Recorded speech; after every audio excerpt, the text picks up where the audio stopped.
Two from Galilee. A love story by Marjorie Holmes.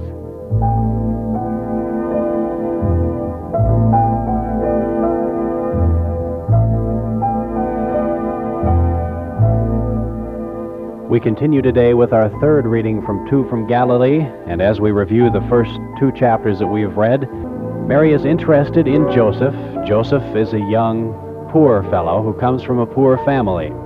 Unfortunately, Mary's mother, Hannah, wants Mary to marry a very rich young man, and so Hannah does not approve of Joseph.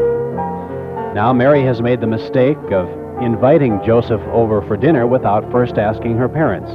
But she's decided to ask her father Joachim on Two from Galilee.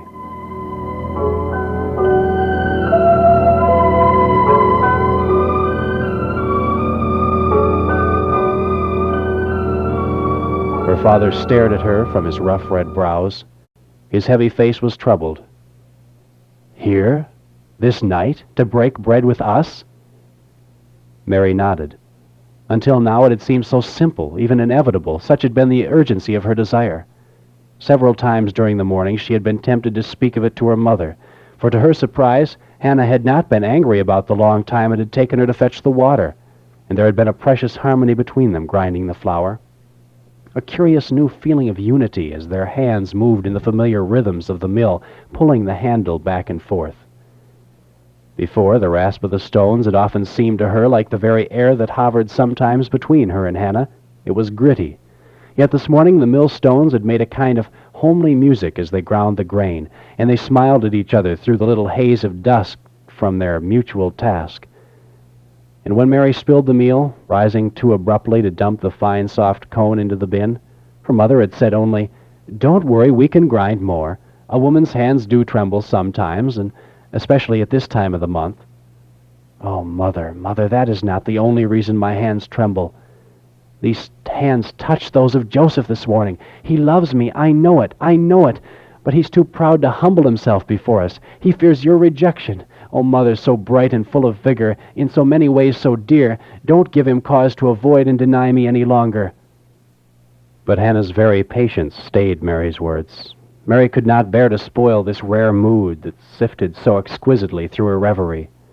And again, threading the loom, the smell of her mother's flesh bending over her as Mary's fingers fumbled for the strands, a dry, yet tingling scent of herbs and curds and vinegar that exuded from her wrinkled skin, this together with the heat of her mother's quick breath, stirred her to an almost insupportable need to speak. To tell her in desperate tones, if necessary, how lately her whole being was like a parched field thirsting for a sight of Joseph. Surely you were young once, Mother. Surely you felt the heat of the blood, the terrible longing. You're vividly alive in every bone and sinew. You've mated and borne children. Though desire seemed preposterous between her parents, nonetheless her imagined argument rushed on. If ever you've loved anyone, love Joseph too. Make it known to my father that you won't oppose his taking me to be his wife. You are clumsy this morning, Hannah fretted, retrieving the dropped shuttle and deftly correcting the mismatched threads. But she brushed a rough little bird-claw hand over the bowed head. You'd better lie down a while. I'll put Salome on the weaving. Her kindness unnerved Mary. No, I feel all right. Only the love I feel for you and for others, it seems so very close to the surface today. I want to laugh and to cry over nothing. The spilled flour, the tangled threads. I want there to be harmony in all things. When two people grind the flour that makes the bread of life together, they should never be pulling against each other. The loom, the patterns interwoven on the loom. Puzzled, Hannah saw that Mary's eyes were luminous and wet. If only lives could themselves weave smoothly in and out, joining and strengthening each other instead of so often tangling and breaking apart. Her mother gave a short, uncomfortable laugh. Truly, I think you should lie down and rest, she said, and she turned to give a brisk, comical little kick to the loom. This old loom belonged to your father's mother. I'll never forget the miserable hours I struggled over it when I lived with them. Perhaps it would be well to be rid of it. Have some carpenter build us a new one. Then you and your sisters will have less cause to weep over tangled threads. Mary gazed at her, shaken with temptation. some carpenter. And while they were at it... But no, wait. Take this matter up with her father. Then all would be well. But now that she had stolen into where Joachim was sprawled on the cushions for a slight rest after the midday meal, her confidence deserted her. He had roused up, bracing himself on his haunches, scowling as if he hadn't heard aright. He was very tired and sweaty, and she saw that she had chosen a bad time to approach him. "Wherefore?" he demanded. "Have you spoken to your mother?" "No, I haven't dared. You know how she feels about Joseph. She's made it only too plain. For some reason she considers him and his family unworthy even to consider as..." Her voice shook. She plucked at the fringed shawl he had thrown across his eyes, curiously ashamed, and continued, As possible relatives."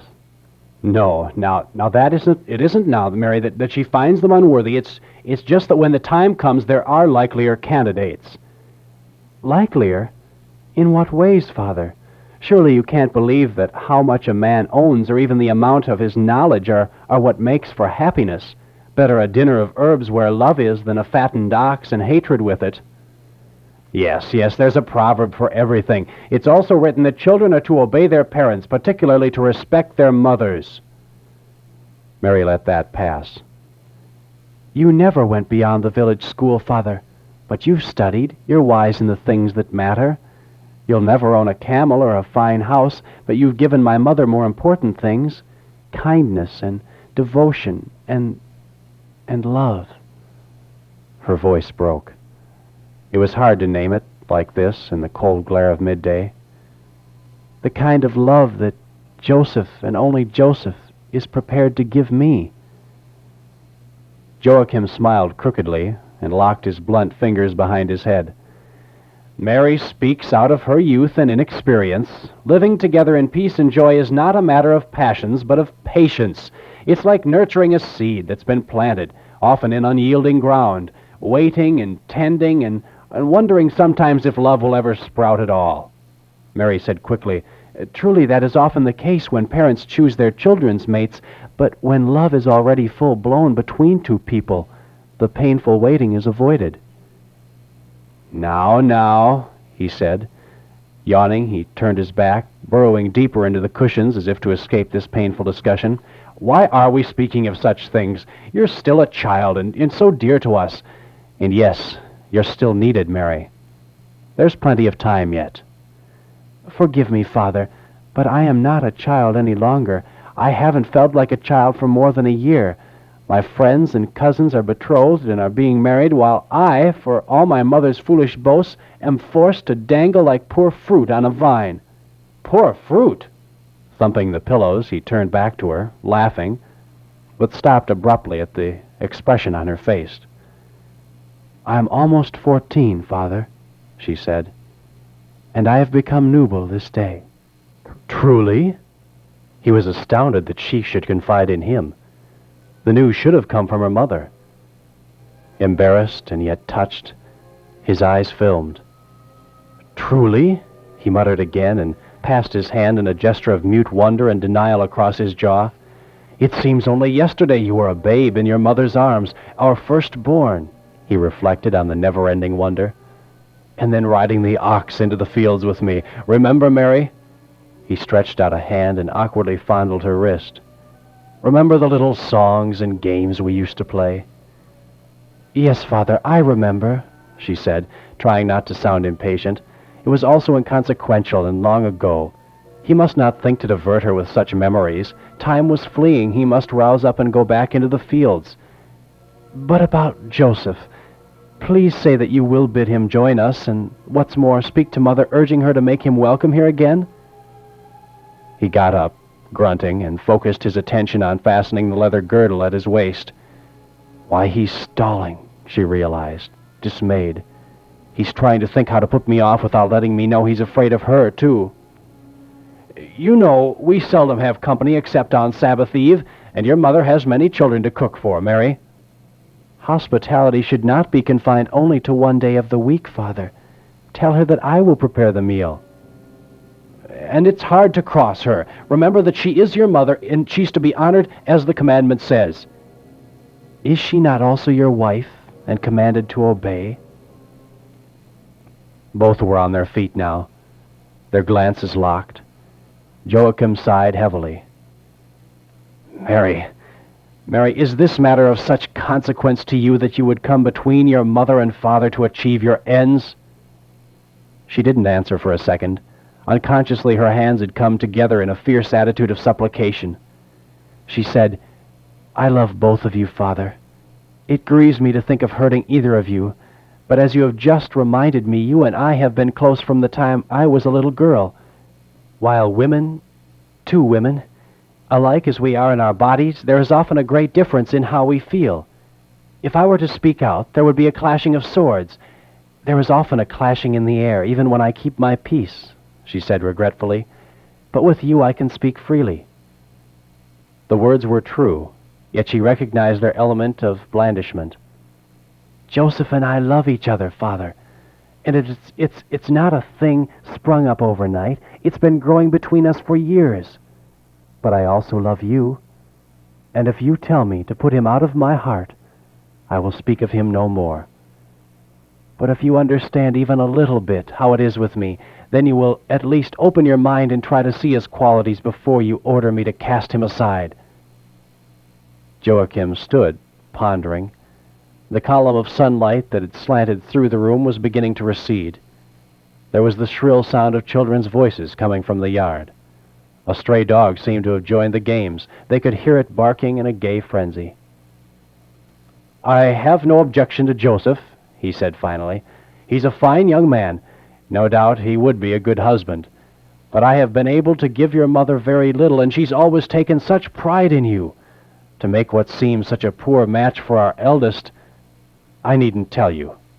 It would be a sorry blow for her. And is my mother's pride of more value to you than my whole life's happiness? He shook his head. He drew his hand once more in a gesture of defeat and weariness across his mouth. It's a hard bargain you drive, Mary. Your way with words is a trap and a snare. But I will do this much for you. I will send Esau down to ask Joseph to come up tonight, and I will tell Hannah to bring forth the best wine. Oh, Father, Father, she flung herself against his chest. And could we have meat for a change? Could we spare a kid? Don't press your advantage. We can't spare a kid even if the rabbi would kill it for us. A fowl, then. Say a duck whose blood has already been drawn at the market. No. A fish, perhaps, if the peddlers have brought in what's fit to eat. He thrust her roughly, yet amiably aside. Go now and look after your brothers and sisters. They're quarreling.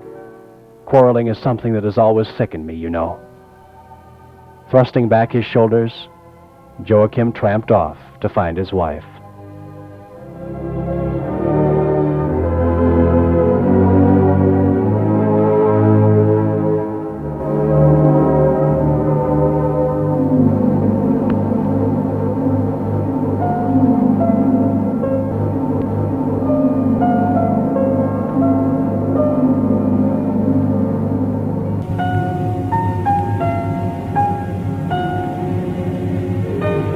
We'll stop there.